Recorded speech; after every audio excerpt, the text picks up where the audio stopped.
கர்த்தருடைய நாமத்துக்கு மகிமை உண்டாகட்டும். இந்த நாளிலும் கர்த்தருடைய வார்த்தையை நாம் வாசிக்க கேட்கலாமா? சங்கீதம் 8ஆம் அதிகாரம் 2ஆம் வசனம்.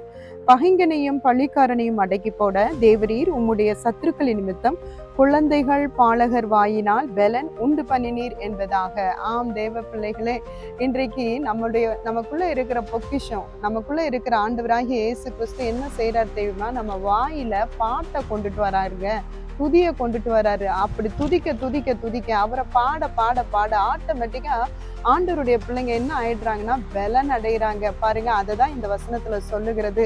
ஆண்டவரை தேவ பிள்ளைகளே, உங்களுக்கு விரோதமா எத்தனை சத்துருக்கள் எழும்பி இருந்தாலும் சரி, அதை அடக்கி போடணும்னு நினைக்கிறீங்களா?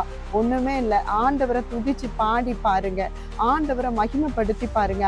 ஆட்டோமேட்டிக்கா உங்களுக்காக யுத்தம் பண்ண ஆண்டவர் சத்துருக்களுக்கு எதிர்த்து நிற்பாரு, உங்களை ரட்சிப்பார். தேவ பிள்ளைகளே, உங்களுடைய பலன் எங்க இருக்கு தெரியுமா? ஆண்டவரை துதிக்கிறதுலதான் இருக்கு. ஆண்டவரை துதிச்சு துதிச்சு பலன் கொள்ளுங்க.